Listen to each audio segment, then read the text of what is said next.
Guys, eto na naman ako at napanood nyo ba itong Itong mainit, no? Mainit na privilege speech at mga sagutan nitong si Lipiste na nangyari dito sa sa Kamara, syempre sa plenary.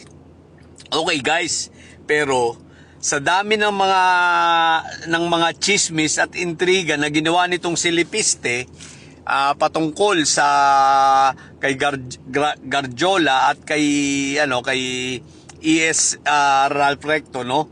Aba nang may mag-interpellate na at siya ay pagtatanungin, ayun, nagkandabulol-bulol ang hinayupak na si Lipiste at what the heck. Okay, apat yung gumisa sa kanya, no? Una, ginisa siya una nagtanong si Garin, pangalawa si Ridon, pangatlo si JJ, pangalawa si JJ, si Ridon, kaapat si Laila de Lima. Ayun, nagkandabulol-bulol. Kasi nga, basta kasinungalingan, basta wala kang matibay na basehan at chismis, intriga, walang ebidensya, gawa-gawang kwento, ganyan talaga ang mangyayari, Lipiste. Ayan tuloy, nabisto tuloy, na ikaw ay may 6 na bilyong pisong ginastos sa iyong kampanya, tatanga-tanga ka. O, di ba? O, Comelec, ano pang ginagawa ninyo? 6 na bilyon daw, at ito pa ang nakakatawa. Aba, i-donate daw niya sa kanyang sariling foundation. At yung foundation na yun, ang gumastos naman para sa kanyang kampanya. Grabe, tanga putik na. Pero bilib na bilib yung mga didilis So, sobrang katangahan, di ba? Ngayon, sinabihan din siya ni Laila de Lima.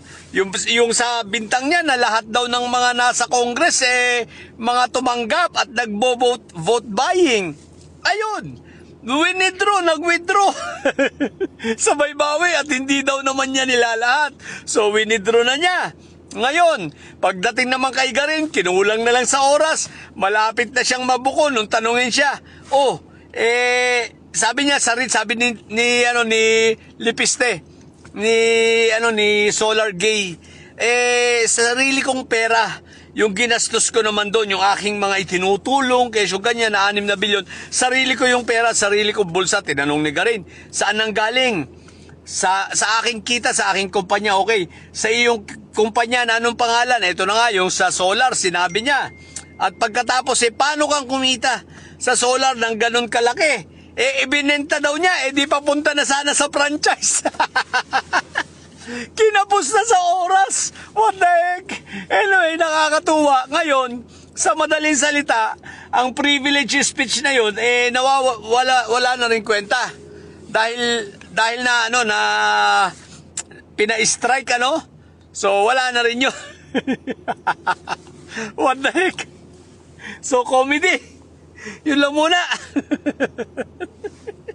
Ang ganda ng drama ang ganda ng kadramahan ng mga inayupak na yan sa yan. Nagmukhang tanga na naman ito si Lipiste, what the heck. Yun lang, sa mga bobong didilis at may sahe dyan na nyo, ang tatay nyo ay preso, ang BP nyo ay bobo. Manatili kayo mga bobo at may sahe sapagkat ang may sahe laging high blood. Bye!